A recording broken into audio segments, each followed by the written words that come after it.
समन्ता चक्रवालेषु अत्रा गच्छन्तु देवता सद्धम्मं मुनिराजस्स सुनन्तु सग्गमोक्षदं धम्मස්සවන कालो अयं वदन्ता धम्मස්සවන कालो अयं वदन्ता ධම්මස්සවන කාලෝ අයං වදන්තා නමෝ තස්ස භගවතෝ අරහතෝ සම්මා සම්බුද්දස්ස නමෝ තස්ස භගවතෝ අරහතෝ සම්මා සම්බුද්දස්ස නමෝ තස්ස භගවතෝ අරහතෝ සම්මා සම්බුද්දස්ස කිච්චෝ මනුස්ස පටිලාභෝ කිච්ඡං මච්ඡාන ජීවිතං කිච්ඡං සද්දම්ම සවනං කිච්චෝ බුද්ධානං උප්පාදෝති.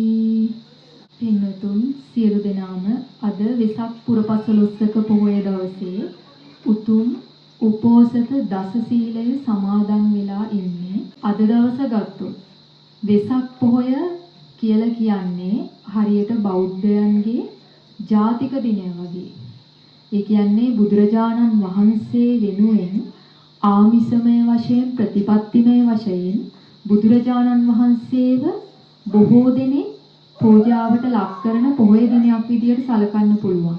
මොකද විශේෂයෙන්ම බුදුරජාණන් වහන්සේගේ ඉපදීම, බුදු වීම, පිරිනිවන් පෑම කියන මෙන්න මේ බුදු තෙමගුල සිහිපත් කරන්නට තමයි අද දවස පුරාවටම උපාසක උපාසිකාවෝ සියලු දෙනාම එකතු වෙලා ඉන්නේ. දැන් බොහෝ දුරට ප්‍රතිපත්තිමය පූජාවේ යෙදෙනවට වඩා අද දවස ආමිස පූජාවන්ට තමයි බොහෝ දෙනෙක් මුල් තැන දෙන්නේ. ඒ කියන්නේ දැන් දන්සැල් එහෙම පවත්වන්න, වෙසක් කූඩු හදන්න, ඒවයි තරඟ කරන්න, භක්ති ගීතවලට, ඒ වගේම විහෙර විහාරස්ථාන වන්දනා කරගන්නේම. ඒ කියන්නේ අද දවසේ උපෝසත සීලයක් සමාදන් වෙනවට වඩා බොහෝ දෙනා කරන්නේ ආමිසමය පූජාවන්ගේ යෙදෙන එක. පින්වත්නි, දැන් මම අද දවසේ ධර්ම දේශනාවට මාතෘකා කරගත්ත ගාථාවේ සඳහන් වෙන්නේ කිච්චෝ මනුස්ස පටිලාභෝ. ඒ කියන්නේ මේ මනුෂ්‍ය භවය දුර්ලභයි කියන එක. කිච්ඡම් මච්ඡාන ජීවිතං. ජීවිතය කියන එක පින්වත්නි ඉතින් කොහොමත් දුකයි නේද? හැබැයි අපි දන්නවා අපි දුකයි කියලා නේ. ඒ වුණාට නිතරම අපි ඒ ගැන අවබෝධයෙන් ජීවත් වෙන්නේ. එහෙම අවබෝධයක් තියෙනවද පින්නතුන්ට? ඒ කියන්නේ ජීවිතය දුකයි කියලා ධර්මදේශනාවක් එහෙම කියලා දෙනකොට තමයි බොහෝ දෙනාට ඒක මතක් වෙන්නේ නේද? දැන් චතුරාර්ය සත්‍යයේ පළවෙනි සත්‍ය විදිහට සඳහන් වෙන්නේ දුක්ඛ සත්‍ය. එතකොට මේ පින්වතුන් කොහොමද දන්නවා ජීවිතය දුකක්? ඒ වගේම අපි මැරෙනවා, ඉපදෙනවා, ලෙඩ වෙනවා, ජරාවටපත් වෙනවා, ප්‍රියයන්ගෙන් වෙන් වෙන්න වෙනවා, අප්‍රියයන් හා එක් වෙන්න වෙනවා. මේ ආදී වශයෙන් දුක් කන්දරාවක් උරුම කරගෙන තමයි අපි මේ මනුෂ්‍යාත්ම භාවයක උත්පත්තිය ලබන්නේ. ඒ වගේම පින්වත්නි මේ මනුෂ්‍ය ජීවිතය අපිට ලේසියෙන්ම ලබන්න පුළුවන් දෙයක්ද? දැන් මේ ලෝකෙ ගත්තොත් මනුෂ්‍යයන්ව ගණන් කරලා අපිට කියන්න පුළුවන් නේද? මෙච්චර ප්‍රමාණයක් ලෝකෙ ඉන්නවා කියලා. හැබැයි අපිට තිරිසන් සතුන්ව ගණන් කරලා කියන්න පුළුවන්ද? එක සත්ව කොට්ටාසයක් බැලුවොත් කොයිතරම් ඉන්නවද පින්වත්නි? දැන් ওই කුරා භූමීන් ගත්තොත් හිතන්න මේ භූමි ප්‍රමාණය කොයිතරම් ඉන්නවද? එතකොට පින්වතුන් හිතලා බලන්න කොයිතරම් දුර්ලභද මේ මනුෂ්‍යාත්ම භාවය කියලා. දැන් තිරිසන් අපායම ගත්තොත් කොයිතරම් විශාලද? මනුෂ්‍යාත්ම භාවය ගත්තොත් හරියට දූවිල්ලක් වගේ තිරිසන් අපායත් එක්ක. ඒ තරම් සුළු ප්‍රමාණයක්. අපි හිතනවා මනුෂ්‍යෝ මෙච්චරයි, ජනගහනය මෙච්චරයි කියනවා. හැබැයි පෙර අපි මේ සංසාරයේ කරපු කුසල් නිසාම තමයි පින්වතුන්ට මේ වගේ උතුම් මනුෂ්‍යාත්ම භාවයක් ලැබිලා තියෙන්නේ. හැබැයි මේ මනුෂ්‍යාත්ම භාවය ලැබීම ප්‍රමාණවත්ද පින්වත්නි? මනුෂ්‍යාත්ම භාවයක් හිතන්න ඔය සෞදි අරාබියේ, පලස්තීනයේ, ඊශ්‍රායලයේ, රුසියාවේ කොහේ හරි ඉපදුනොත් වැඩක් තියනවද? දැන් හිතන්න මේ ලංකාවේ හිතන්න පින්වත්නි මේ ධර්මයේ එහෙම ඇහෙන්නේ නැති පැත්තක ඉපදුනොත් ඒ ජීවිතයත් හරියට තිරිසන් ආත්ම හා සමානයි බොහෝ දුරට නේද? ඒ කියන්නේ ඉපදෙනවා රැකියා කරන්න නැති එක විතරයි දැන් තිරිසන් සත්තු නම්. හැබැයි මිනිස්සුયો රැකියාවකුත් කළා වෙනම දුකක් විඳිනවා. ඒ වගේම විවාහ වෙනවා, ආයි දරුවෝ හම්බ වෙනවා, එයාලව පෝෂණය කරනවා. ඊට පස්සේ මැරිලා යනවා. දැන් තිරිසන් සත්තුත් මේකම නෙමෙයිද කරන්නේ? ඉගෙන ගන්නවා ජොබ් කිරීම හැරෙන්නට එයාලත් මේ ජීවිතේ කරන්නේ ඒ දේම තමයි. දැන් පින්වත්නි සඳහන් වෙනවා මේ මනුෂ්‍යාත්ම භාවයේ ලබන එක ඔය කන කැස් බෑව වියසිදුරෙන් අහස බලනවා වගේ කියලා. ඒ කියන්නේ මේ මනුෂ්‍යාත්ම භාවයේ ඉඳන් කවුරු හරි මේ සතර අපායට වැටුණොත් ඒ සතර අපායේ ඉඳන් නැවත මනුෂ්‍යාත්ම භාවයක් ලබන එක කන කැස් බෑව වියසිදුරෙන් අහස බලනවා වගේ කියලා සඳහන් වෙන්නේ. දැන් කන කැස් බෑව එළියට එන්නේ අවුරුදු 100කට පාරක්. එතකොට හිතන්න කොයිතරම් දුර්ලභද ඒක. අවුරුදු 100කට වතාවක් එන්නේ වියසිදුර මේ කැස් බෑව කණයි. ඒ කියන්නේ එක ඇහැ විතරයි පේන්නේ. ඒ පේන හැටෙන්නත් ඕන මේ වියසිදුර. එතකොට පින්වත්නි හැබැයි ඒ වියසිදුර මේ ඇහැට ඇවිල්ලා අවුරුදු 100කට පස්සේ එන කැස් බෑවට ඒ වියසිදුරෙන් අහස බලන්නත් හිතෙන්න. එතකොට මේ ඔක්කොම එකතු වෙලා ඒක වෙන්නත් පුළුවන් කියලා සඳහන් වෙනවා. හැබැයි මනුෂ්‍යාත්ම භාවයක් ලබන එක සතර අපායකට වැටුණු කෙනෙක්ට ඒක නම් හරිම දුර්ලභ කාරණයක් විදිහට තමයි සඳහන් කරන්නේ. ඒ වගේම පින්වත්නි මේ ජීවිතය දුකක් කියන්නේ ඇයි? දැන් ජීවිතය අපිට හිතාගෙන හරි සතුටුයි හරිම විනෝදයි අද ජීවත් වෙලා ඒ කියන්නේ නැව ගිරුණත් බෑන්චුන් වගේ නේද? ඒ කියන්නේ පින්වත්නි මේ ආදීනව මිනිස්සුන්ට වැහිලා තියෙන්නේ. ඒ කියන්නේ මෙයාලා ආස්වාදයෙන්ම මතු කරනවා නිතර ආදීනව. ඒ කියන්නේ ආදීනව කොයිතරම් බහුල වුණත් අපි ඒ ආදීනව ගැන කල්පනා කරනවද? ඒ ආදීනව අපිට එහෙම මානසිකාරයක් සිද්ධ වෙනවද? ඒ කියන්නේ මේ ජීවිතේ අපි උපදිනවා පින්වත්නි. ඉපදුනාට පස්සේ මේ මව් කුසකින් එළියට එන එක ධර්මයේ සඳහන් වෙනවා හරියට යතුරු සිදුරකින් ඇත්පැටියෙක් එළියට ඇදලා ගන්නවා වගේ කියලා. ඒ වගේ මහා වේදනාවකින් මේ මනුස්ස ලෝකයේ කෙනෙක් උත්පත්තිය ලබන්නේ කියලා. එතකොට අපිට දැන් ඒ ඉපදුණු කාලේ අපි විඳපු දුක් අපිට මතකයිද? අපිට මතක නෑ නේද? අපිට මේ දැන් සතියකට කලින් හිතන්න අපේ පවුලේ කෙනෙක් මරුණා කියලා. ඒකත් අමතකයි. අපිට මොන දේ සිද්ධ වුණත් මිනිස්සු ඉක්මනට ආදීන අමතක කරලා ආස්වාදයේ පස්සේ හඹාගෙන යනවා. ඒ ආස්වාදයේ පස්සේ හඹාගෙන යෑම නිසා තමයි පින්වත්නි මිනිස්සු හරි සතුටෙන් ජීවත් වෙන්නේ. මේ දුකෙන් අඬාවැළපී ජීවත් වෙන්න නෙමෙයි කියන්නේ. හැබැයි අපිට යම් අවබෝධයක් තියෙන්න ඕන. අපිට නිතර සිහියක් තියෙන්න ඕන. අපි මේ දැන් හිතන්න පින්වතුන් මේ එකපාර මේ වෙලාවේ හිතන්න මේ වහල කඩාගෙන වට්ටම් දැන් එකක් නෑ නේද? ඒ කියන්නේ හිතන්න මේ වහල කඩාගෙන වටන කියලා. ඔක්කොම ටික මෙතන මැරෙන්න වුණොත්. හිතන්න පින්වතුන් හිත හදලා නැත්තම් මෙතන සිල් සමාදන් වෙලා ඉන්දියා කියලා නැහැ. මොකද ඒකාන්ත වශයෙන් සිල් සමාදන් වෙච්ච කෙනෙක් සුගතියට යනවා කියලා එකක් නැහැ. ඒකාන්ත වශයෙන් සීලය රැක්කොත් සුගතියට යනවා. හැබැයි හිතන්න මේ වෙලාවේ සීලය සමාදන් වෙලා හිටියත් කවුරු හරි ද්වේෂසිතකින් නම් රාගසිතකින් නම් ඉන්නේ. තමන්ගේ ඒ කියන්නේ සිත සම්බරභාවයක් නැතුව නම් ඉන්නේ. අපිට හිතන්න පුළුවන් ද මේ වෙලාවේ මරුණත් අපිට හොඳ ආත්ම භාවයක් ලැබෙයි නැත්නම් මැරෙන වෙලාවේ මාර්ගඵලයක් ලැබෙයි කියලා? එහෙම හිතන්න හරි අමාරුයි. මොකද පින්වත්නි මේ අවුරුදු 100කට අඩු කාලය. අවුරුදු 60 70ක් වගේ තමයි දැන් මිනිස්සුන්ගේ ආයුෂ. එතකොට බුදුරජාණන් වහන්සේලා ඉපදෙන්නේ නැත්තේ අවුරුදු 100ට අඩු වුණාම.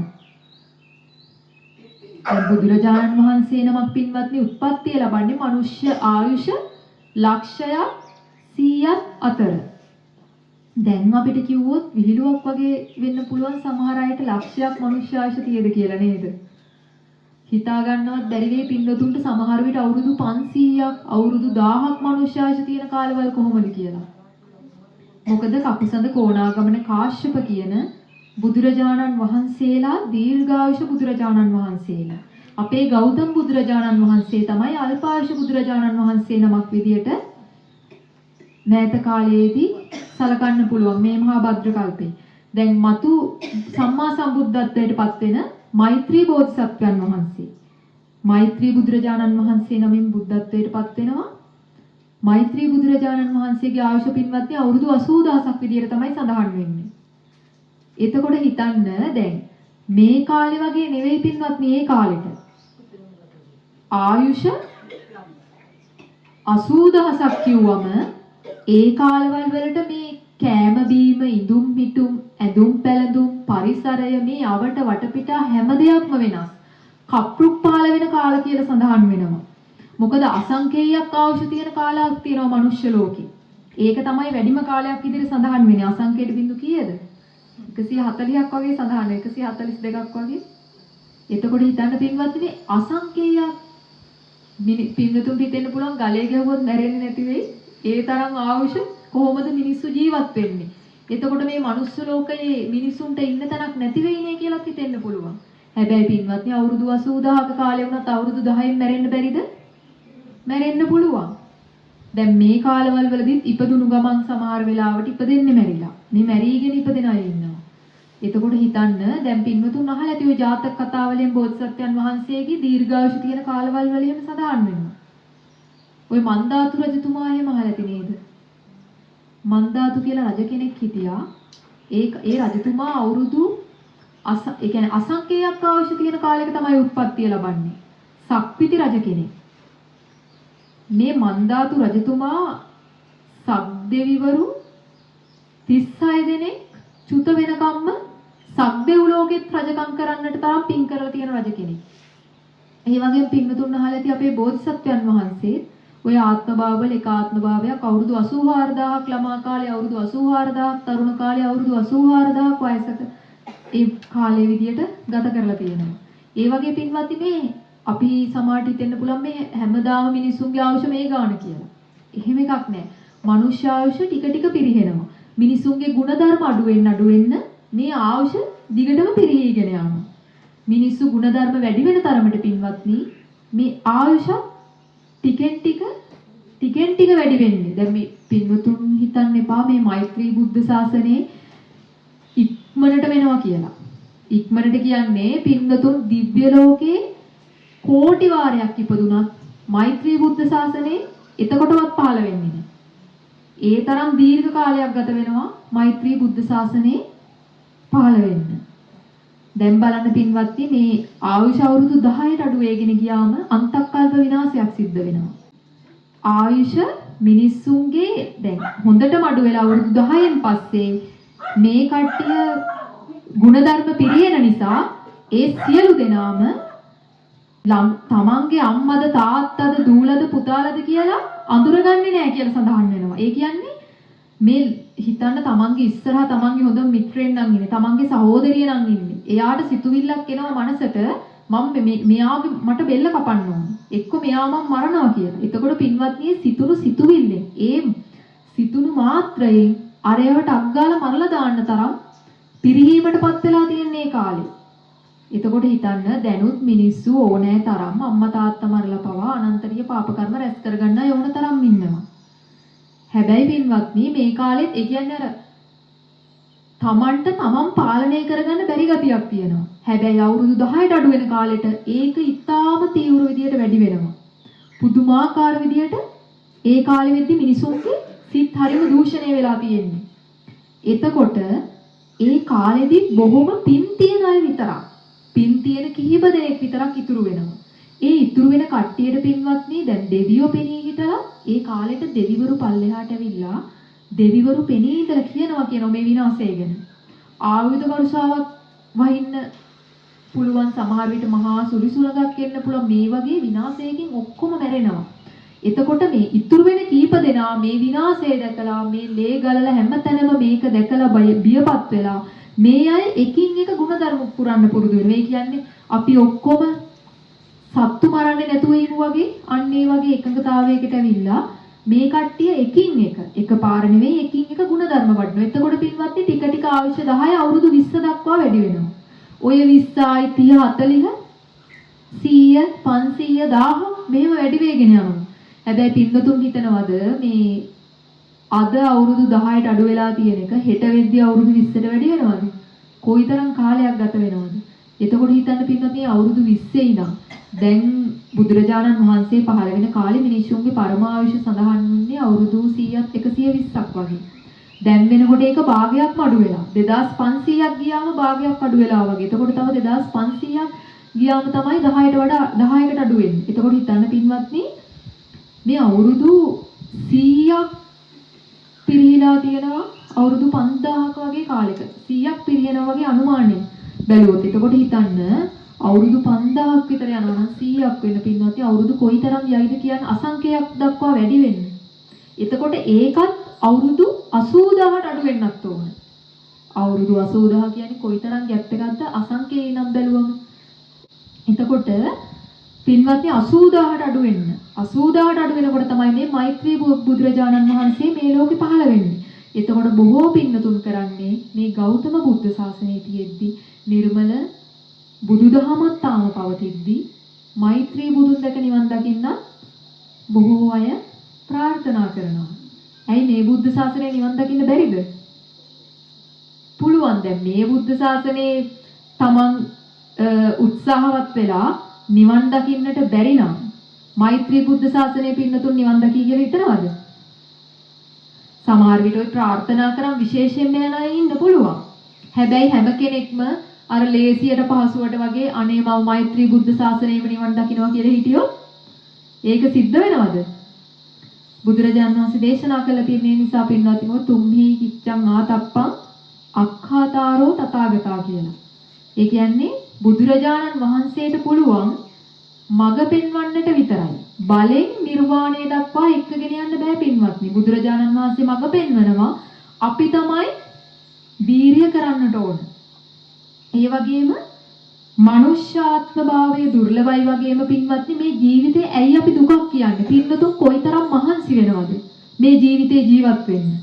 රැකියා කරනවා, තමන්ගේ දරුවෝ හදාගන්න කොයිතරම් මහන්සි වෙනවද? අපි කැමති විදියට හැමදේම සිද්ධ වෙනවද? පින්නතුන්ට සතුටු වෙන්න පුළුවන්ද තමන්ගේ ජීවිතය ගැන? හැම අවුරුද්දක් ගැනම සතුටු වෙන්න පුළුවන්ද? බෑ නේද? ඒ කියන්නේ හැම කාලෙම මොකද කරන්නේ අපි? දවසක් ගත්තත් සම්පූර්ණයෙන් සතුට විතරක් පිරුණු දවසක් තියනවද ජීවිත කාලේ? ඒ කියන්නේ පින්වත් ඉපදුණු දවසේ ඉඳන්ම අපි මේ සතුට දුක ඒ දෙක අතර දෝලණය වෙවි තමයි ජීවත් වෙන්නේ. ඇයි මේ ජීවිතේ දුකක් කියන්නේ? පින්නතුන් කොයිතරම් මහන්සි වුණත් මොකක්ද අන්තිමට ලැබෙන්නේ? අන්තිමට දුකක්. අන්තිමට පින්වත්නි මේ සියල්ලම දාලා යන්න වෙනවා. ඇත්තනේ සබ්බම් පහය ගමනියන් කියලා ඔය සඳහන් වෙන්නේ පින්වත්නි අපි මේ කිසිම දෙයක් තමන්ගේ දරුවෙක් තමන් මහන්සි වෙලා හදන ගෙදර තමන් මහන්සි වෙලා ගන්න වාහනය එතකොට තමන් ලස්සනට මල් පාත්තියේම හදලා ගෙවත්ත ලස්සන කරගෙන තියාගෙන ඉන්නවා ගෙනියන්න පුළුවන්ද? බැහැ ගෙනියන්න. තමන් කොයිතරම් ඉගෙන ගත්තත් සර්ටිෆිකට් කන්දක් ගොඩ ගහගත්තත් තමන් කොයිතරම් ඩිග්‍රී ගත්තත් ඒ දේවල් පින්වත්නි අන්තිමට වැඩක් තියනවද? ඉන්න කාලේ ඉගෙනගෙන රස්සාවක් කරන් ජීවත් වෙලා හොඳට ඉන්න ඕන. හැබැයි බොහෝ දෙනා මේ ලැබිච්ච මනුෂ්‍ය ජීවිතේ පැරණි තමන් පෙර කරපු පුණ්‍ය ස්කන්ධය ගෙවගෙවා ඉන්න එක විතරයි කරන්නේ බොහෝ දෙනෙක්. අපි කොයිතරම් පින් කරත් පින්වත්නි අපි නැවත පින් කරන්නේ නැත්තම් මොකද වෙන්නේ? අපි භාවනා කරලා මම මේ ආත්ම භාවයේම සෝවාන් වෙනවා. මේ ආත්ම භාවයෙන් මම රහත් වෙනවා කියලා ඉන්න අය ඉන්නවනම් ප්‍රශ්නයක් නැහැ. එයාලා උත්සාහ කරනවනේ. හැබැයි එහෙමවත් උත්සාහ කරන්නේ නැති අය පින්වත්නි මරුණට පස්සේ කොහෙද යන්නේ? දැන් සුගතියට මං අනිවාර්යයෙන්ම යනවා. මං අනිවාර්යෙන් සෝවාන් ඵලයටපත් වෙනවා කියලා හිතන අය මෙතන ඉන්නවද? එක්කෙනෙක් ඉන්නවනම් අත උස්සන්න මං සෝවාන් වෙනවා කොහොම හරි මේ ආත්ම භාවය කියලා. ඉන්නවද? ඉදියට මදි හැබැයි එයා උත්සාහ කරන කෙනෙක් වෙන්න ඕනේ. ඉන්නවද කවුරු එක්ක එහෙම මහන්සි වෙලා භාවනා කරගෙන යනවා මං කොහොම හරි සෝවාන් වෙනවා? ඒ කියන්නේ පින්වත්නි උත්සාහය කියන එක වීරිය Taman තුල තියෙනවා නම් අපිට ආරම්භ කරන්නට අපිට වීරිය තියෙනවා. හැබැයි පවත්වාගෙන යන්න අපිට වීරියක් තියනවද? දැන් හිතන්න අපි එක්සෑම් එකකට පාඩම් කරනවා. අපි කාලසටහනක් හදාගන්න වීරිය තියෙනවා. ඒක පිටියක් ගහලා ලස්සනට තියාගෙන ඉන්නවා. හැබැයි වැඩ කරන්නේ Tamanට ඕන විදියට. ඒ වගේ තමයි පින්වත්නි භාවනාවකුත් ගන්න යනවා ගුරුවරයෙක් ළඟට. ඒ දේශනාවකුත් අහලා පියවරත් ඔක්කොම ආගෙන ගෙදර ඇවිල්ලා භාවනාත් කරනවා. ඊළඟ දවසේ ඉඳන් මතක නැහැ. එක්ක භාවනා කරන්නේ නැහැ. මේ ආරම්භක ධාතුව විතරක් තිබිලා පුළුවන් ද අපිට නිවන් දකින්න? ඒ වගේම පින්වත්නි නික්කම ධාතුව ඒක පවත්වාගෙන යන්න පුළුවන් වෙන්න ඕන. ඒ කියන්නේ අවසානයක් තියෙන්නත් ඕන. එහෙම නැත්නම් පින්වත්නි අපිට බුදුරජාණන් වහන්සේලා අසංඛ්‍ය ගාණක් හම්බුණත් අපි ඒ සසරේ නිවන් දකීවා කිය පත විතරක් ඉඳී නේද? ඒ නිසා දැන් මේ ජීවිතය දුර්ලභයි. ඒ කියන්නේ මේ මනුෂ්‍ය ජීවිතය දුර්ලභයි. ඒ වගේම මේ ජීවිතය දුකක්. දුකක් කියලා අපි දුකයි කියලා ඉන්න නෙවෙයි මේ කියන්නේ පින්වතුන්ට ඒක අවබෝධයක් තියෙන්න ඕන. අපි කොච්චර මහන්සි වුණත් අපි පින්වත්ටි කොයිතරම් ආත්මවා උපදින්නේ නැද්ද? ඇත්තටම හොඳයි නේද අපිට මතක නැති එක ඒවා. දැන් මතක් වුණා නම් මොකද? මතක් වුණා නම් අංගොඩ තමයි නතර වෙන්නේ. මොකද මතක් වුණා නම් පින්වතුන් කල්පනා කරලා බලයි එහෙන් පෙර ආත්ම භාව සිවුණු දෙයියනේ මම මේ ආත්මෙත් මෙහෙම ඉපදිලා මෙහෙම වෙහෙස වෙලා ඉගෙනගෙන ඉස්කෝලේ ගිහිල්ලා විවාහ වෙලා මැරිලා ගිහිල්ලානේ. මේ මම ඊට කලින් ආත්මෙත් ඒකමනේ කරලා තියෙන්නේ. ඊට කලිනුත් ඒකමනේ කියලා එකම දේ තමයි සංසාරයේ පින්වතුන් කර ඇවිල්ලා තියෙන්නේ. හැබැයි දැන් මනුෂ්‍යාත්මාවේ නොවුනොත් තමයි ඊට වඩා ලේසි. මොකද තිරිසන් ආත්මාව ඉගෙන ගන්න දේවල් නැහැනේ.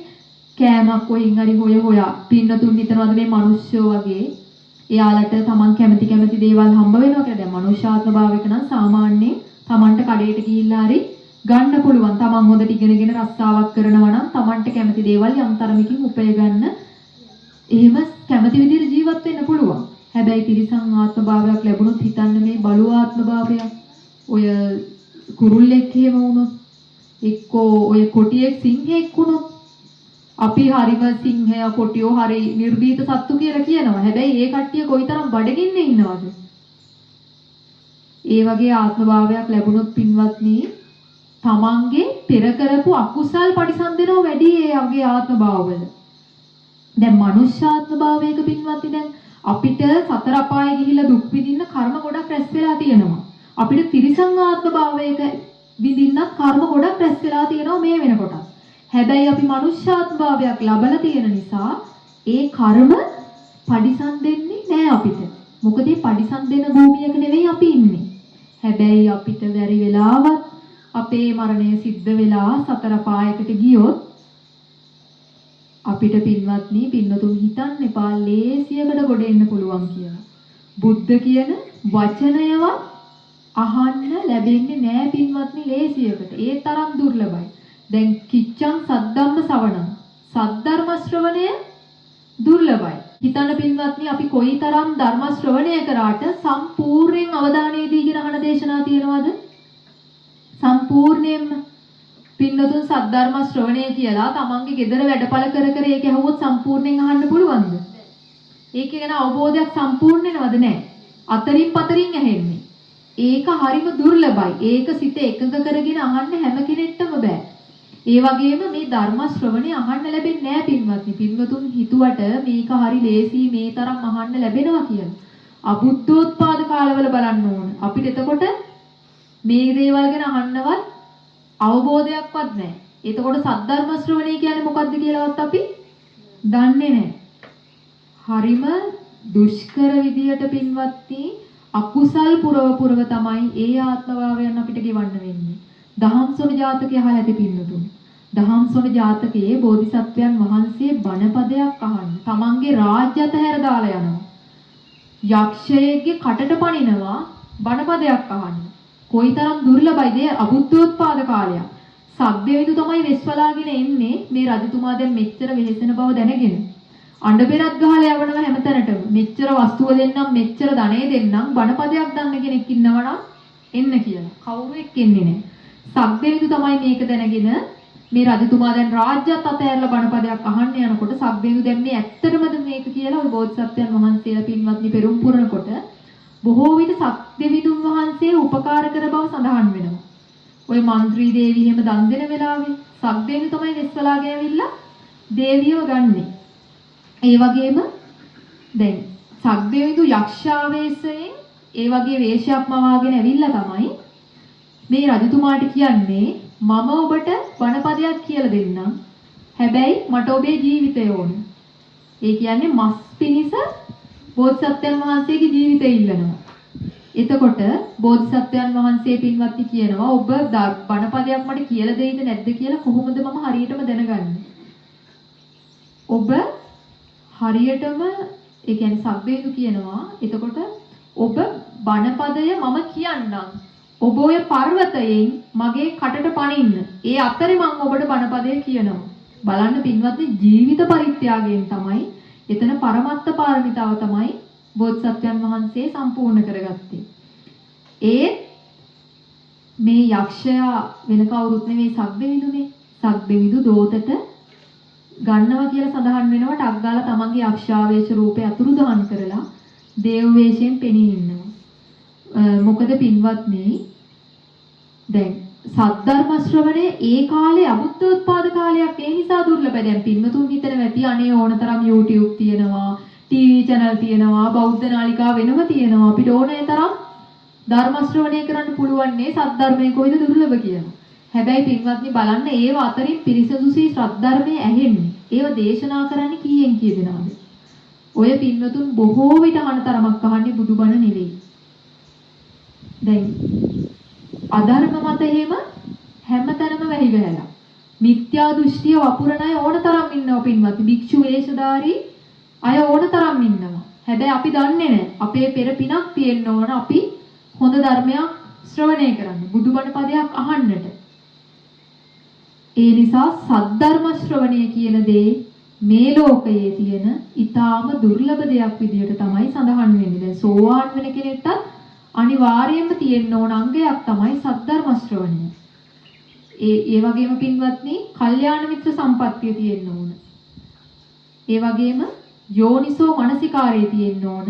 ධම්මානුධම්ම පටිපදාවේ නිරත වෙන්න ඕන. මෙන්න මේ දේවල් කරන කෙනෙක්ට සෝවාන් ඵලයටපත් වෙන්න පුළුවන්. දැන් මෙතන සෝවාන් ඵලයටපත් වෙන්න ඕන කියලා හිතන අය මේ දේවල් කරනවද?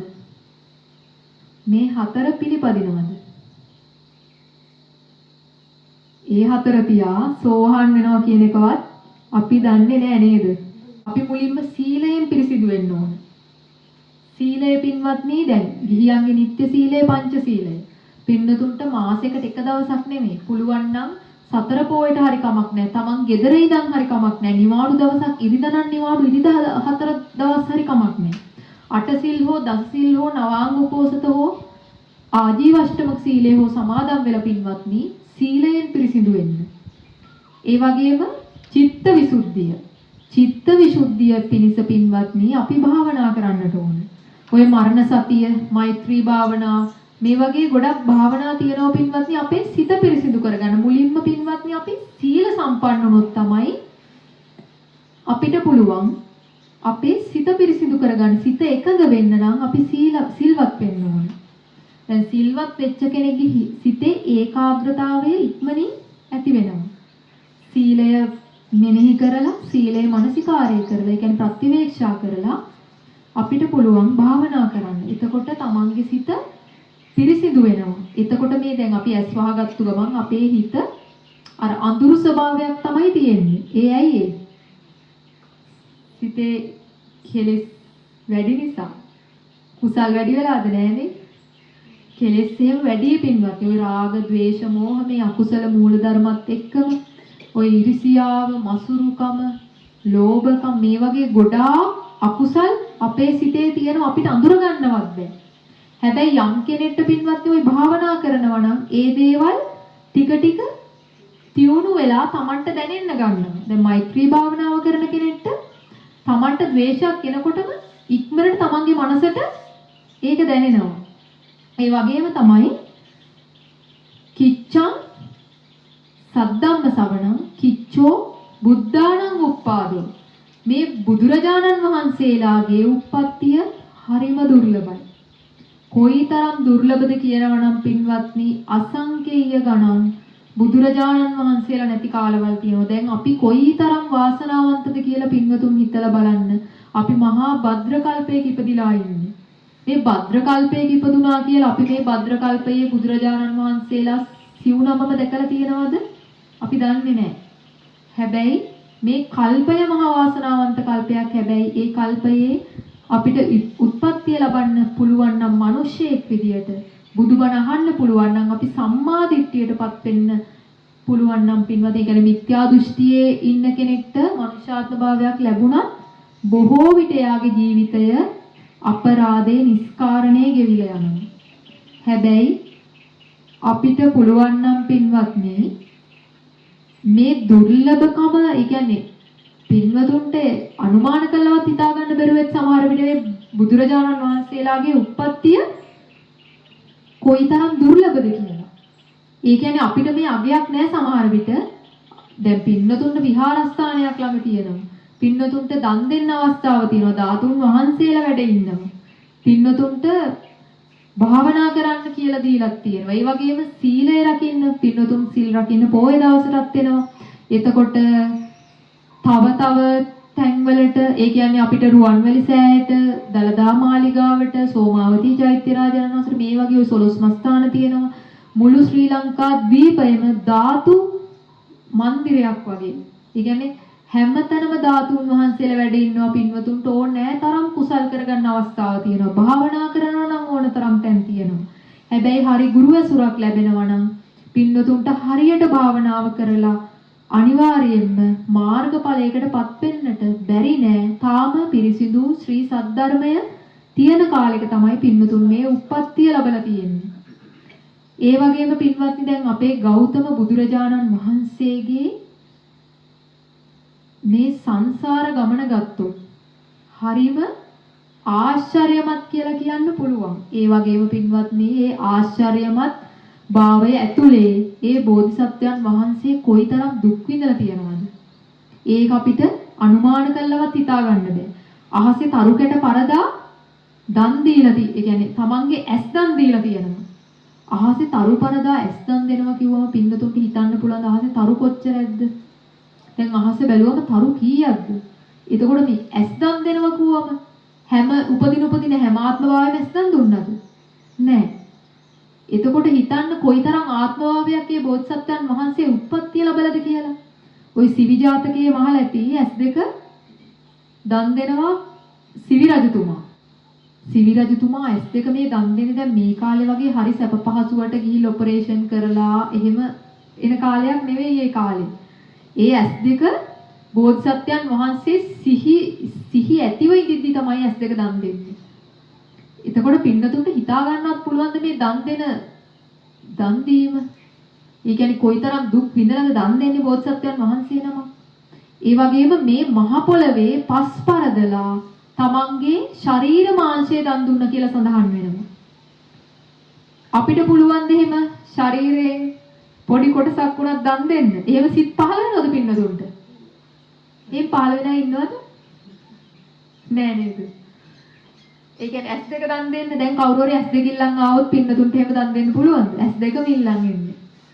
කවුරුවෙක් කැමති නෑ නේ එහෙම ලේසියකට. එතකොට මං කොහොමද බුදුන් දකින්නේ කියලා හරි එහෙම එකක් හරි ඔලුවට එනවා. ඒ කියන්නේ පින්වත්නි බෝධිසත්වයන් වහන්සේලා තමන් ගැන නෙවෙයි කියන්නේ මේ මුළු ලෝක සත්වයා ගැන කරුණාවෙන් මේ කරුණාව නිසා අනුකම්පාව නිසා තමයි මේ වගේ මහා දන් දීලා ඒ මහා උතුම් සම්මා සම්බුදු පදවිය ලබා ගන්න. ඒ වගේම පින්වත්නි අපේ බෝධිසත්වයන් වහන්සේ දැන් මාතුපෝස්සක ජාතක කතාවෙන් පටන්ගෙන මේ සංසාරයේ මනෝ ප්‍රනිදානය පුරමින් එන කාලයේ බුදුරජාණන් වහන්සේලා බොහෝ ප්‍රමාණයක් මුණ ගැහෙන ওই මනෝ ප්‍රනිදානේ වාක් ප්‍රනිදාන පුරන් එන කාලේ තියෙනව නේද පින්වත්නි? ඒ කාලේ 512000ක් බුදුරජාණන් වහන්සේලා මුණ ගැහුණා කියලා සඳහන් වෙනවා. පින්නතුන්ට හිතා ගන්න පුළුවන්ද? ඒවනම් ඉතින් කල්පනා කරන්නත් එපා කියලා බුදුරජාණන් වහන්සේ කියලා තියනවා නේද? මේ ලෝකය ගැන කල්පනා කරන්න එපා. ලෝක විශ්ය අචින්ත්‍යයි කියලා. බුදු කෙනෙක්වත් බුද්ධ කියන වචනයවත් අහන්න නැති කාලවල කොයිතරම් ගෙවිලා තියෙනවද? ඒ ගෙවිච්ච කාලවල අතරේ පින්නතුන් කොයිතරම් වාසනාවන්ත කාලයකද මේ ඉපදිලා තියෙන්නේ. දැන් අපේ බෝධිසත්වයන් වහන්සේ ඔය සිතින් ප්‍රාර්ථනා කර කර ඉන කාලෙක පින්නතුන් අහලදී අපේ මෙත් බෝධිසත්වයන් වහන්සේත් ඉපදිලා තියෙනවා. ඒ අපේ බෝධිසත්වයන් වහන්සේ ඒ කාලෙම අපේ ගෞතම බෝධිසත්වයන් වහන්සේ රජ කෙනෙක් විදියට ඉපදිලා තියෙනවා. කාශ්‍යප මහරහතන් වහන්සේ ඇතෙක් විදියට ඉපදිලා තියෙනවා. ඒ වගේම ඔය මෛත්‍රී බෝධිසත්වයන් වහන්සේ තමයි ඒ ඇත්ගොව්ව විදියට ඉන්නේ. එතකොට දැන් මේ රජතුමා හරි කැමති ඇත්තුන්ට කොහොම හරි මේ ඇතෙක් ගෙන්න ගත්තට පස්සේ මේ ඇතාගේ පිට සංචාරය කරලා පස්සේ මේ උයනට ආවම මේ උයනේදී මේ ඇතා කලබල වෙනවා. කලබල වෙලා මෙයා කලබල වෙන්නේ මෙයාට ඇතින්නකගේ ඒ ආග්‍රහණය දැනිලා තමයි මෙයා කලබල වෙලා කඩාගෙන බිඳගෙන කැලේට යනවා කියලා සඳහන් වෙනවා. මේ කැලේට දුවලා මෙයා මේ ඇතා දැන් දවස් කීපයක් නැහැ. දැන් රජතුමා ඇත්ගොව්වගෙන් අහනවා. ඒ කියන්නේ රජතුමා දැන් එහෙම චෝදනා කරද්දී මේ ඇත්ගොව්වත් බය වෙනවා. මොකද මේ ඇතා රජතුමා මරන්න යවපු ඇතෙක්ද? එයා හීල නැති ඇතෙක්. ඔබ කිව්වා හීලයි කියලා. හැබැයි හීල නෑ. එයා මේ විදියට ඡණ්ඩ විදියට හැසිරීලා ගියේ කියලා ඇත්ගොව්වට චෝදනා කරනකොට මේ ඇත්ගොව්ව සඳහන් කරන රජතුමාට රජතුමනි ඒ ඇතින්නකගේ ආග්‍රහණය ඒක දැනিলা තමයි මේ ඇතා ගියේ. ඒ රාගය දැඩි වෙලා තමයි එයා ගියේ. නැවත මම කතා කරාම එයා එයි කියලා දවස් 7කින් වගේ මේ ඇතා ආයි මේ ඇත්ගොව්ව කොහොම හරි ගෙන්න ගන්නවා. ගෙන්න ගත්තට පස්සේ කියනවා රජතුමනි මං ඔප්පු කරලා පෙන්නන්නම් මේ ඇතා කීකරු ඇතේ. ඊට පස්සේ රත්තු ගිනියම් ඒ කියන්නේ ගිනියම් පින්වත්නි මොකක් හරි ඔය යම් දෙයක් රත්තු යකඩයක් මේ ඇතාට කියනවා මේක ගන්න කියලා හොඬෙන්. දැන් ඇතා හොඬෙන් අල්ලගත්තට පස්සේ චිරිචිරි ගා ඇතාගේ හොඬේ පිච්චෙනවා. දැන් මේ ඇතා විදියට ඉන්නේ කවුද? අපේ මහා කාශ්‍යප මහරහතන් වහන්සේ පෙර ආත්ම භවයක. එතකොට ඇත්ගොව්ව විදියට ඉන්නේ කවුද? මෛත්‍රී බෝධිසත්වයන් වහන්සේ පෙර ආත්ම භවයක. එතකොට අපේ මේ රජතුමා විදියට ඉන්නේ අපේ බෝධිසත්වයන් වහන්සේ. එතකොට පින්වත්නි දැන් රජතුමාම දැකලා රජතුමාට දැන් කල්පනා වෙන්නේ මොකද්ද? රජතුමා කල්පනා කරනවා දැන් රජතුමා කියනවා ඉක්මනට මේක ඉවත් කරන්න. ඒ කියන්නේ කීකරු බව ඒක දැනගෙන ඉක්මනට ඉවත් කරන්න කියලා රජතුමා දුක් වෙනවා. රජතුමා කල්පනා කරනවා දෙයියනේ මේ සත්වයන් මේ රාගය නිසා කොයිතරම් දුක් විඳිනවද? මේ රාගය නිසා තමයි මේ වගේ දුකකට මේ යතාපත් උනේ.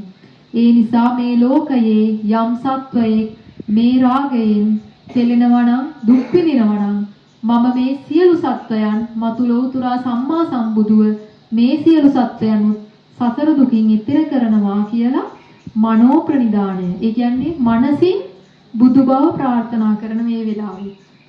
ඒ කියන්නේ පින්වත්නි හිතින් ප්‍රාර්ථනා කර කාලේ ඇත්තටම බෝධිසත්වයන් වහන්සේ දැනන් හිටියේ නෑ මං අනාගතේ බුදු වෙනවා කියලා. පින්වත්නි ඒ කාලවල වලට බුදුරජාණන් වහන්සේලා මුණ ගැහිලා තියෙනවා. අපේ බෝධිසත්වයන් වහන්සේට විතරක් නෙමෙයි බුදු බව ප්‍රාර්ථනා කරන ඕනම කෙනෙක්ට බුදුරජාණන් වහන්සේලා මුණ ගැහිලා තියෙනවා. හැබැයි හිතින් නම් ප්‍රාර්ථනා කරන්නේ වචනෙන් නම් ප්‍රාර්ථනා කරන්නේ ඔබ මෙන්න මේ කාලේ බුදු වෙනවා කියලා කවදාවත් නියති විවරණ දෙන්නේ නැහැ. ඒව සම්පූර්ණ වුණාට පස්සේ තමයි නියති විවරණ දෙන්නේ. දැන් සුමෙත්තාපසයන් වහන්සේට විවරණ දුන්නේ. ඊට කලින් අර කරුණ වටක් සම්පූර්ණ වෙන්න තියෙනවනේ. ඒව සම්පූර්ණ වුණාට පස්සේ තමයි ඒ කියන්නේ පුරුෂාත්ම භාවයක් ලැබලා තියෙන්න ඕන, පුරුෂයෙක් වෙන්න ඕන. මේ මනුෂ්‍යාත්ම භාවයක උප්පත්තිය ලැබලා තියෙන්න ඕන, සසරේ පෙර පින් කරලා තියෙන්න ඕන. ඒ කියන්නේ පින්වත්නි අර රහත් වෙන්නට තරම් පින් තියෙන්න ඕන. ඒ ආත්ම භාවයේ මේ විවරණ ගන්න ආත්ම භාවය වගේම පංච අභිඥා අෂ්ට සමාපatti උපදවලා තියෙන්නත් ඕන. ඍෂි පැවිද්දෙන් හෝ පැවිදි වෙලා තියෙන්න ඕන. ඒ වගේම දැඩි කැමැත්ත තියෙන්න ඕන බුද්ධත්වයට. ජීවිත පරිත්‍යාගයෙන් බුදුබව ප්‍රාර්ථනා කරන්නත් ඕන. එතකොට බලන්න මේ කරුණු 8 එකට එනවා කියන්නේ කොයිතරම් දුර්ලභද පින්වත්නි. එතකොට බුදුබව ප්‍රාර්ථනා කිරීම ලේසි පහසු දෙයක්ද? ලේසි පහසු දෙයක් නෙවෙයි. එතකොට මේ සිතින් ප්‍රාර්ථනා කර කර එද්දි තමයි පින්වත්නි ඔය ඉති කුමාරි ජාතකය අහලා තියෙනවද? ඉති කුමාරි ජාතකය අහලා තියෙනවද පින්වතුන්? ඔය කාන්තාවක් විදියට බුදුරජාණන් වහන්සේ උප්පත්ති ලැබෙන ආත්ම භාවයක් අපේ බෝධිසත්වයන් වහන්සේ. ඒ පින්වත්නි පුරාණ දීපංකර බුදුරජාණන් වහන්සේ මොකද සුමේද තාපසයන් වහන්සේට විවරණ දෙන්නේ දීපංකර කියන බුදුරජාණන් වහන්සේ නමක්. ඒ නිසා ඊට කලිනුත් ඉඳලා තියෙනවා දීපංකර කියන බුදුරජාණන් වහන්සේ නමක්. ඒ නිසා තමයි පුරාණ දීපංකර බුදුරජාණන් වහන්සේ කියලා සඳහන් කරන්නේ. ඔය පුරාණ දීපංකර බුදුරජාණන් වහන්සේගේ කාලයේ තවත් බෝධිසත්වයන් වහන්සේ නමක් ඉඳලා පුරාණ දීපංකර බුදුරජාණන් වහන්සේගේ බුද්ධ ශාසනයේ පැවිදි භාවයට පත් වෙනවා. මේ පැවිදි භාවයට පත් වෙන බෝධිසත්වයන් වහන්සේගේ දැන් මේ බුදුරජාණන් වහන්සේගේ ඥාති සහෝදරියක් විදියට තමයි මේ ඉති කුමාරී ඒ කාලයේ උත්පත්ති ලැබලා තියෙන්නේ. ඒ නිසා දැන් මේ රහතන් වහන්සේ, ඒ කියන්නේ මේ රහතන් වහන්සේ නෙමෙයි මේ භික්ෂුන් වහන්සේ ඉන්නවනේ. ඔය දීපංකර බුදුරජාණන් වහන්සේ ළඟ පැවිදි වෙච්ච ඒ බුදුරජාණන් වහන්සේ ළඟ පැවිදි වෙච්ච භික්ෂූන් වහන්සේට මේ ඉති කුමාරී අබතෙල් පූජාවක් කරනවා. අබතෙල් පූජා කරනවා බුදුරජාණන් වහන්සේ සිහිපත් කරලා පූජා කරන්නේ. පූජා කරලා කියනවා වචනෙන් කියනවා මම මේ පූජා කරන පින් බලයෙන් මට මේ තෙල් එක පූජා කළා කියන්නේ පින්වත්නි මට උතුම් සම්මා සම්බුද්ධත්වයේ ලැබේවා. ඒ ලැබෙන ආත්ම භාවයේ මම මගේ නම සිද්ධාර්ථ වෙම්වා කියලා ප්‍රාර්ථනා කරන්නේ. ওই ස්ත්‍රී ආත්ම භාවයේදී තමයි නම ප්‍රාර්ථනා කරන්නේ. ලෝකයට අර්ථයක් සිද්ධ කරන්නා කියලා කොණ්ඩඤ්ඤ තාපසතුමා කියන්නේ ඒකාන්තයෙන් බුද්ධත්වයට පත් වෙනවා කියන නම් තබන උත්සවයේදී. එතකොට ඔය නම තබනවනේ පින්නත් සිද්ධාර්ථ කියලා බලන්න කොයිතරම් ඈත අතීතයේදී ප්‍රාර්ථනාව කරේ. ඒ වගේම දැන් ওই ප්‍රාර්ථනාව කරාට පස්සේ බෝධිසත්වයන් වහන්සේ දැන් ඔය බෝධිසත්වයන් වහන්සේ නමක් නේ ওই භික්ෂුන් වහන්සේ පැවිදි වුණේ. ඒ භික්ෂුන් වහන්සේ තමයි පින්වත්නි අනාගතයේ සුමේද තාපසතුමාට විවරණ දෙන දීපංකර බුදුරජාණන් වහන්සේ නමින් උපදින්න ඉන්න බෝධිසත්වයන් වහන්සේ. ඒ බෝධිසත්වයන් වහන්සේ තමයි දැන් ওই පුරාණ දීපංකර බුදුරජාණන් වහන්සේ ළඟ තිබු භික්ෂුව තමයි අනාගතයේදී ඉති කුමාරිට විවරණ දෙන්නේ.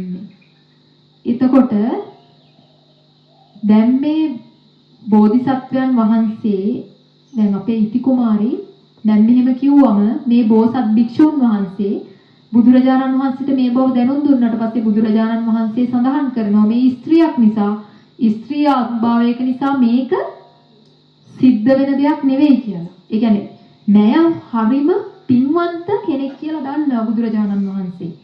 ඒ වගේම ස්ත්‍රියකව සිට මේ ප්‍රාර්ථනාව කරන්න බෑ කියලා තමයි බුදුරජාණන් වහන්සේ සඳහන් කරන්නේ. මේක දැනගෙන මේ ඉති කුමාරි මොකද කරන්නේ? දිවිනසා ගන්න තැත් කරනවා. ඊට පස්සේ තමයි බුදුරජාණන් වහන්සේම උපායශී, ඒ කියන්නේ උපක්‍රමයකින් යොදලා බුදුරජාණන් වහන්සේ වැඩම කරලා තමයි ඇයව ඒකෙන් මුදවගන්නේ. මොකද මහා පින් තියන කෙනෙක් කියලා දැනගන්නවා. අර භික්ෂුන් වහන්සේට සඳහන් කරනවා ඔබ අනාගතයේ දොසාසංඛ්‍ය කල්පලක්ෂයකට පස්සේ දීපංකර නමින් බුද්ධත්වයට පත් වෙලා ණයට විවරණ දෙනවා කියලා. අනාගතයේ ණය සම්බුද්ධත්වයට පත් වෙනවා කියලා එවෙල සඳහන් කරන මේ භික්ෂුවට. හැබැයි ඉති කුමාරට ඒක සඳහන් කරන්නේ නැහැ. මොකද ඇය ස්ත්‍රී ආත්ම භාවයක් නිසා. ඒ වගේම පින්වත්නි ඔය පුරාණ ශ්‍රී ශාක්‍ය මුනි කියලා බුදුරජාණන් වහන්සේ නමක් වෙන දැන් අපේ බුදුරජාණන් වහන්සේ ගෞතම ශාක්‍ය මුනි කියලානේ සඳහන් කරන්නේ. පුරාණ ගෞතම නමින් පෙර බුදු කෙනෙක් ඉඳලා තියෙනවා. ඒ බුදුරජාණන් වහන්සේ ඉස්සරහට ගිහිල්ලා අපේ බෝධිසත්වයන් වහන්සේ ප්‍රාර්ථනා කරනවා ගෞතම ශ්‍රී ශාක්‍ය මුනි බුදුරජාණන් වහන්සේ ඔබ වහන්සේගේ නමින්ම මම අනාගතයේ බුද්ධත්වයට පත් වේවා කියලා. ඒ නම තමයි පින්වත්නි අපේ බෝධිසත්වයන් වහන්සේ බුද්ධත්වයට පත් වුණාට පස්සේ ගෞතම නමින් හඳුන්වන්නේ ඒ සසරේ කරපු ප්‍රාර්ථනාවක් විදියට. මේ විදියට පින්වත්නි මේ සංසාරයේ බලන්න ආත්මභාව කීයක් හිතින් විතරක් අසංඛ්‍ය කීයක්ද? අසංඛ්‍ය 7ක්. අසංඛ්‍ය 7ක් කියන්නේ ලේසි ගානක්ද? බුදුරජාණන් වහන්සේ බෝධිසත්වයන් වහන්සේ නමක් විදියට සාරාසංඛ්‍ය කල්පලක්ෂයක් පාරමිතා සම්පූර්ණ කරන්නේ. සමතින්සත් පාරමී. ඒ කියන්නේ දාන පාරමිතා, දාන උපපාරමිතා, දාන පරමත්ත පාරමිතා. සීල පාරමිතා, සීල උපපාරමිතා, සීල පරමත්ත පාරමිතා මේ විදිහට දාන සීල නෙක්ඛම්ම පඤ්ඤා වීරිය කාන්ති සච්ච අදිඨාන මෙත්තා උපේක්ඛා කියන මෙන්න මේ දස පාරමිතා සමතින්සත් පාරමිතා කියන්නේ ඒ පාරමිතාව උපපාරමී සහ පරමත්ත පාරමී වශයෙන් උත් සම්පූර්ණ කරාම ඔක්කොම 30ක් විදියට පාරමිතා පූර්ණේ කරන් එනවා. සමහර ආත්ම භාව තියෙනවා දන් දෙන්නම උපදින ආත්ම භාව. සමහර ආත්ම භාවයේ තියෙනවා සිල් රකින්නම විතරක් උපදින ආත්ම භාව. ප්‍රඥාව විතරක් පුරන්නට උපදින ආත්ම භාව. දැන් මේ ප්‍රඥාව විතරක් පුරන්න තමයි උම්මග්ග ජාතකේ. උම්මග්ග මහ ඖෂධ කුමාරය විදිහට උප්පත්තිය ලබන්නේ. ශාන්තිවාදී ජාතකය අහලා ඇති නේද? ඒ කියන්නේ ශාන්තිය පින්වත් මේ ඉවසීම පුරුදු කරපු ආත්ම භාවයක්. ඔය දේවදත්ත ස්වාමින් වහන්සේ තමයි පෙර ආත්ම භාවයක රජ කෙනෙක් වෙලා ඉපදිලා මේ ශාන්තිවාදී තාපසතුමා ළඟ තමන්ගේ බිරින්දෑවරු ගිහිල්ලා ධර්ම ශ්‍රවණය කරන වහලා ඒකට කේන්ති අරගෙන ඒ කලාබු රජතුමා බෝධිසත්වයන් වහන්සේ ළඟට ගිහිල්ලා පින්වත්නි අහනවා. ඒ කියන්නේ විස්තර අහනකොට කියනවා මම ශාන්තිය පුරුදු කරන කෙනෙක්. ඔබේ ශාන්තිය මම තව ටිකකින් පෙන්වන්නම් කියලා මේ රජතුමා කරන්නේ මේ බෝධිසත්වයන් වහන්සේගේ කන් දෙක කපනවා. ඊට පස්සේ නාහේ කපනවා. අත් දෙක කපනවා. පියවරෙන් පියවර. ඊට පස්සේ කකුල් දෙක කපනවා. මේ විදිහට පින්වත්නි සම්පූර්ණයෙන්ම ශරීරයේ අර අත් කකුල් කපලා මේ ටික විතරක් ඉතුරු වෙන්න සම්පූර්ණයෙන්ම ඒ කියන්නේ වද හිංසා පමුණුවලා එවෙලෙම පින්වත්නි මේ කලාබු රජතුමා පොළව යටින් ගිනිදල් මතු වෙලා අවීචයට අදගෙන යනවා. ඒ කියන්නේ කොයිතරම් මහා ගුණවත් උතුමන් වහන්සේ නමකටද එහෙම දෙයක් කළේ. ඒ කරපු දෙයට එවෙලෙම විපාක විඳින්නට සිද්ධ වුණා. ඒ වගේම අපේ බෝධිසත්වයන් වහන්සේ දැන් වචනයෙන් පාරමිතා පුරාගෙන ආව පින්වත්නි නවාසංඛ්‍ය කල්පලක්ෂයක්. අතන අසංඛ්‍ය 7යි කල්පලක්ෂයක්, මෙතන අසංඛ්‍ය 9යි කල්පලක්ෂයක්. එතකොට 16 සංඛ්‍ය කල්පලක්ෂයක් වචනයෙන් සහ සිතින් මනෝ ප්‍රනිදාන වාග් ප්‍රනිදාන පුරමි මේ මහා ගෝරතර භයානක සංසාරයේ මේ ලෝක සත්වයා වෙනුවෙන් මහා දුක් විඳගෙන තමයි එදා දීපංකර පාදමූලයේදී දීපංකර බුදුරජාණන් වහන්සේට ජීවිතේ පූජා කරමින් නියත විවරණ ලබා ගත්තේ. එතකොට පින්නත්යේ නියත විවරණ ලබා ගත්තට පස්සේ ඉනම් තමයි සමතින්සත් පාරමී ධර්ම පූර්ණය සිද්ධ වෙන්නේ. එදා සුමේද තාපසයන් වහන්සේ මේ පාරමිතා ධර්ම අදිෂ්ඨාන කරනවා. පාරමිතා ධර්ම පින්වත්නි එකින් එක මේ බුදුරජාණන් වහන්සේලා පෙර මේ බෝධිසත්වයන් වහන්සේලා කොහොමද මේ පාරමිතා ප්‍රාර්ථනා කරේ කියලා කොහොමද පාරමිතා පිරුවේ කියලා ආවර්ජනා කරලා එකින් එකට මම දාන පාරමිතාව මේ ආකාරයෙන් පූර්ණේ කරනවා කියලා පාරමිතා 10ම අදිෂ්ඨාන කරනකොට ඒ අදිෂ්ඨාන කරන හැම වතාවකම මේ මහා හිත්පිට නැති මහා පොළව කම්පා වුණා කියලා සඳහන් වෙනවා. ඒ වගේම බෝධිසත්වයන් වහන්සේ දැන් සන්තුසිත නමින් තුසිත දෙව්ලෝකයේ උත්පත්තිය ලැබුවා. අන්තිමාත්ම භාවයට කලින් පින්වත්නි. එතකොට මේ වෙස්සන්තර ආත්ම භාවයෙන් පස්සේ දැන් බෝධිසත්වයන් වහන්සේ පින්වත්නි දැන් දෙව්ලොව ඉපදුනාට පස්සේ දාන පාරමිතාවේ කොටසක් මදි නිසා නැවත උත්පත්තිය ලබන්න සිද්ධ වෙනවා වෙස්සන්තර ආත්ම භාවයේ. දාන පාරමිතාවේ කොටසක් මදි වෙලා. එතකොට මේ දාන පාරමිතාවේ කොටසක් ඒ කියන්නේ පින්නතුන් හිතන්න කොයිතරම් දාන පාරමිතාවක් පුරලා තියනවද බෝධිසත්වයන් වහන්සේ. හැබැයි දාන පාරමිතාවේ කොටසක් මදි වෙලා නැවතත් වෙස්සන්තර ආත්ම භාවයේ උත්පත්තිය ලබන්න සිද්ධ වුණා. ඒ වගේම පින්වත්නි තව සඳහන් වෙනවා මේ බෝධිසත්වයන් වහන්සේ කලින් උත්පත්තිය ලැබුවා මෛත්‍රී බෝධිසත්වයන් වහන්සේ තමයි. ඒ කියන්නේ මෛත්‍රී බෝධිසත්වයන් වහන්සේ තමයි 4 වෙනියට උත්පත්තිය ලබන්න හිටියේ. හැබැයි මේ මෙත්බෝසතාණන් වහන්සේ පෙර ආත්මභාවයේ කළ ප්‍රාර්ථනාවක් නිසා ගෞතම බෝධිසත්වයන් වහන්සේ කලින් උත්පත්තිය ලැබුවා. ව්‍යාග්‍ර ජාතකය අහලා තිබින්නතුන්. ව්‍යාග්‍ර ජාතකයේදී අපේ මෛත්‍රී බෝධිසත්වයන් වහන්සේ තමයි ගුරුවරයා විදියට උත්පත්තිය ලබන්නේ. ශිෂ්‍යයා විදියට අපේ ගෞතම බෝධිසත්වයන් වහන්සේ උත්පත්තිය ලබනවා. එතකොට මේ දෙන්නා කැලේ මැදින් යන අතරේ මේ ව්‍යාග්‍ර පැටියේ දැන් මේ ව්‍යාග්‍ර අම්මා කෙනෙක් තමන්ගේ පැටවු කන්න මෙයාලා වලකට වැටිලා. ඒ වලකට වැටිලා ඉන්න නිසා දැන් මේ අම්මට හරිම බඩගිනි ගොදුරක්වත් හොයාගන්න විදියක් නැහැ වලේ ඉන්න නිසා. ඒ නිසා මේ පැටවු කන්න ලෑස්ති වෙනවා. මේ පැටවු කන්න ලෑස්ති වෙන නිසා මේ පැටවු කණේක වලක්වලා මෙයාලට කෑමක් හොයන් ඉන්න කියලා මෙත් බෝධිසත්වයන් වහන්සේ තමන්ගේ ශිෂ්‍යයා ඒ හරිය නතර කරලා එයාට කන්න නොදී බලාගන්න කියලා නතර කරලා යනවා. කෑමක් හොයන් ඉන්න. හැබැයි දැන් අපේ ගෞතම බෝධිසත්වයන් වහන්සේ මේ දිහා බලාගෙන ඉඳලා දැන් තාම තමන්ගේ ගුරුතුමා පරක්කු නිසා මේ ව්‍යාග්‍රයටත් මේ ව්‍යාග්‍ර අම්මටත් ගොඩක් බඩගිනි නිසා පින්වත්නි අපේ බෝධිසත්වයන් වහන්සේ මොකද කරන්නේ? මේ වලට පැනලා තමන්ගේ ජීවිතය ව්‍යාග්‍ර අම්මට පූජා කරා කියලා සඳහන් වෙනවා පැටවු කණේක වළක්වලා. අපේ මෙත් බෝධිසත්වයන් වහන්සේ එතනට ඇවිල්ලා බලනකොට කාරණය තේරුම් ගන්නවා.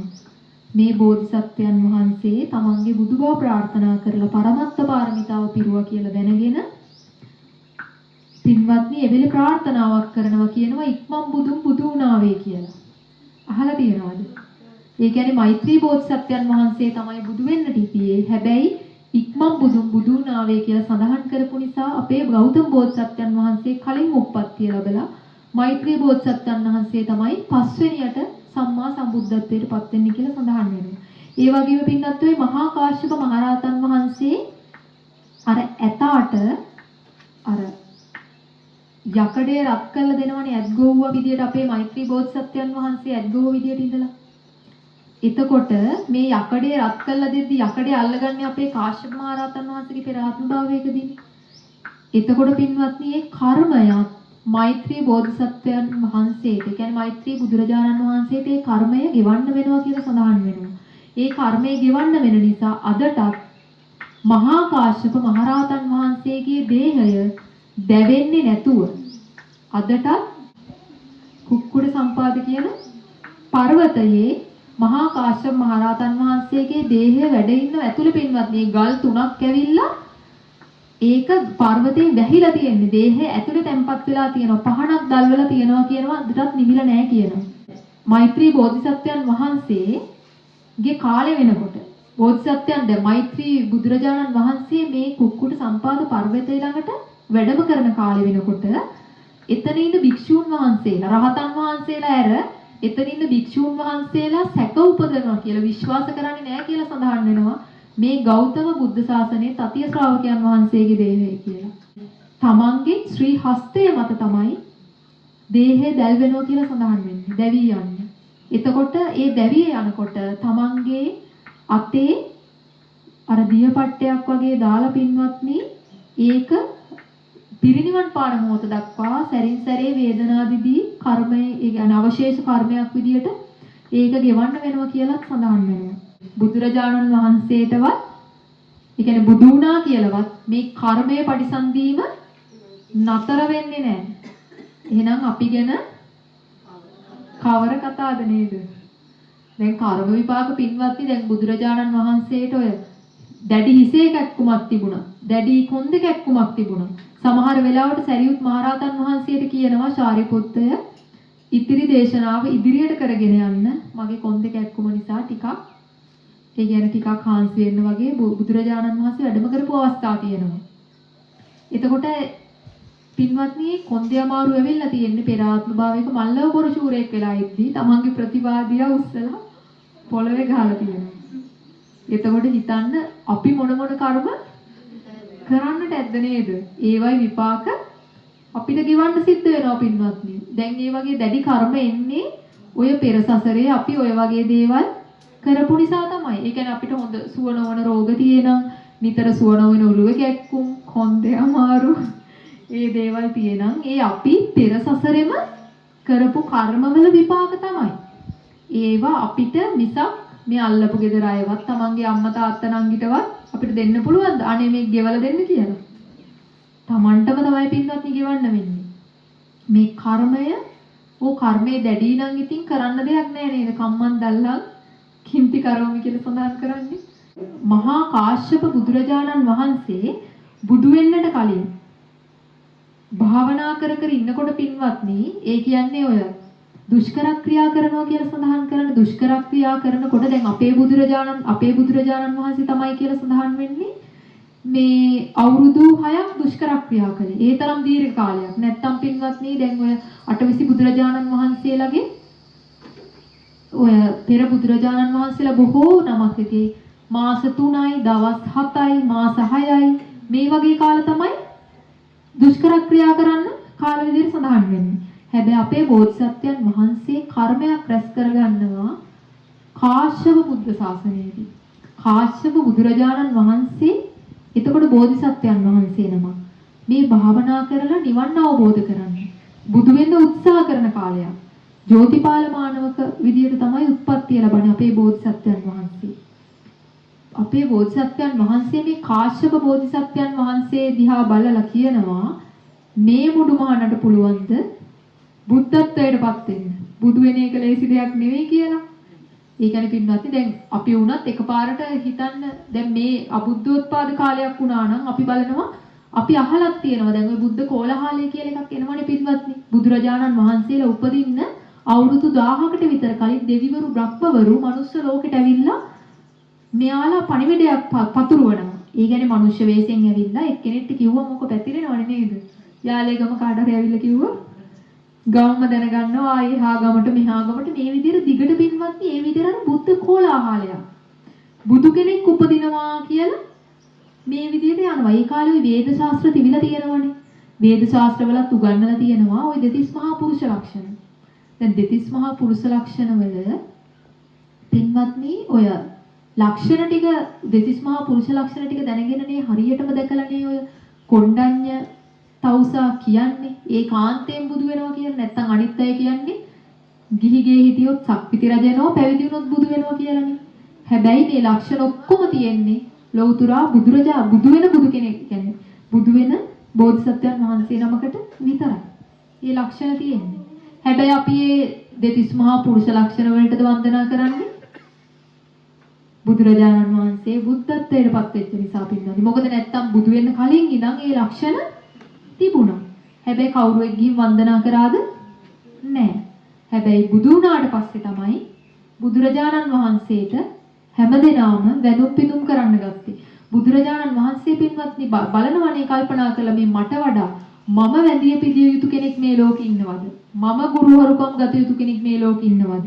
එහෙම බලනකොට කවුරුවෙක් නැති බව දැනගෙන තමයි බුදුරජාණන් වහන්සේ දැන් දෙවියන් අතර දෙවියෝ බ්‍රහ්මයන් අතර බ්‍රහ්මෝ කියලානේ සඳහන් කරන්නේ. දෙවියන්ට දෙවියෙක් බ්‍රහ්මයන්ට බ්‍රහ්මේ. මොකද බුදුරජාණන් වහන්සේව මුණ ගැහෙන බොහෝ දෙනා කියනවනේ බලන්න කිසි මේ හැදියාවක් නැහැ කිසි සම්පරකමක් නැහැ. බලන්න මම මෙච්චර වැඩි මට වන්දනා කරේ නැහැ. මං එනකොට අසුනේ නැගිට්ටේ නැහැ කියලා බුදුරජාණන් වහන්සේට චෝදනා කරපු අය ඉන්නවා. හැබැයි බුදුරජාණන් වහන්සේට වඩා ඉහළ කෙනෙක් සමාන කෙනෙක් ලහල පහලකින්වත් තියන්න පුළුවන් කිසිම කෙනෙක් මේ තුන් ලෝකෙම නෑ පින්වත්නි. ඒ නිසා පින්වතුන් දන ගහලා පසඟ පිහිටුවා වේවා පින්වත්නි මොන ආකාරයෙන් පින්වතුන් වන්දනා කරත් පින්වතුන්ට පුදුමාකාර මහා කුසල් රැස් වෙන කුසල කර්මයක් තමයි වන්දනා කිරීම ගැන කවර කතාවද ශ්‍රද්ධා මාත්‍රයක් ඉපදුවනම් ඔය සඳහන් කරන්නේ මේ සද්ධා මත්තම් ප්‍රේම මත්තම් සබ්බේතේ සග්ග පරායන බුදුරජාණන් වහන්සේ ගැන මේ ශ්‍රද්ධා මාත්‍රයක් ප්‍රේම මාත්‍රයක් තියෙන කෙනෙක්ට ස්වර්ගයට යන්න පුළුවන් කියලා සඳහන් කරනවා. ඒ කියන්නේ ඒ තරම් මහා කුසල ස්කන්ධයක් රැස් වෙනවා. මොකද මුගලන් මහරහතන් වහන්සේ දෙව්ලොවට ගියාට පස්සේ බොහෝ දිව්‍යාංගනාවන් දැකලා එයාලගේ සැප සම්පත් දැකලා විමසනවනේ ඔබ මොන කුසල කර්මයක් කරලා දාවේ කියලා. සමහර අය කියනවා මට කියන්නත් ලැජ්ජයි මම තිරිසන් සතෙක් වෙලා ඉන්නේ. මම බුදුරජාණන් වහන්සේගේ ස්වරයට කන් දීගෙන ආවේ කියලායි ওই මණ්ඩුක දිව්‍ය පුත්‍රයා කියන්නේ. තව කෙනෙක් කියනවා මම බුදුරජාණන් වහන්සේට වන්දනා කළායි මේ තත්ත්වයට ආවේ. මම රහතන් වහන්සේ නමකට පිලුන් වෙච්ච බත් ටිකක් වීසි කරන්න යද්දි පූජා කළායි මේ තත්ත්වයට ආවේ. මම කිරියලයක් පූජා කළා ආවේ. මම කැකිරි ගෙඩියක් පූජා කළා. මේ ආකාරයෙන් පින්නතුන් කල්පනා කරලා බලන්න. පින්නතුන් ඊට වඩා පින් කළා තියනවද නැද්ද? ඊට වඩා පින් කළා තියෙනවා. ওই වැටකොළු මල් හතරක් පූජා කරන්න යන කාන්තාව ඉන්නවනේ. එයා පූජා කරන්නත් කලින් කාශ්‍යප බුදුරජාණන් වහන්සේගේ සෑයට කියලා සඳහන් වෙන්නේ. තව කෙනෙක් දෙව්ලොව ගිහින් තියනවා පින්නොත් මේ මල් ටිකක් පූජා කරලා තියෙනවා. අවුල් කරලා වගේ හා මෙහා කරලා. එයා ලස්සනට සිත එකඟ කරගෙන ඒ මල් ටික ලස්සනට හදනවා. එච්චරයි කරන්නේ කුසල කර්මයකට. මොකද මමයි මේ නින්වහන්සේ බොහෝ දුරට ඔය රුවන්වැලි සෑයට ගියාම අපිත් එක්ක ඔය කැපකාරී විදිහට ගිහපු දූල එහෙම දන්නවා. අපි මල් එහෙම හදනවා මේ. කියන්නේ අවුල් කරලා වගේ තියෙනවා. හැබැයි මේ කතාවම දැනගත්තේ පස්සේ. එහෙම හදලා දිව්‍ය ලෝකෙ ගියපු අය ඉඳලා තියෙනවා. හිතන්න පින්නත් මේ පූජා කරන්න යද්දි එහෙම ගියා කියන්නේ මේ මල් හතරක් අරන් සෑයට පූජා කරන්න කියලා හිත යනවා. හරිම ශ්‍රද්ධාවෙන්. පූජා කරන්න කලින් ඇවිල්ලා එළදෙනක් ඇවිල්ලා ඇනලා එතනම වැරෙනවා. මෙයා සඳහන් කරනවා මුගලන් මහරහතන් වහන්සේට ස්වාමින් වහන්සේ මම මේක පූජා කරා නම් මට මොනවා නොලැබෙයිද කියලා. ඒ කියන්නේ මහා සැප සම්පත් ලැබෙන්නට තිබුණා. හැබැයි මේ පූජා කරන්න යද්දී ඒ සිතුවිලි මාත්‍රයටයි මට මේ සැප සම්පත් ලැබුණේ කියලා.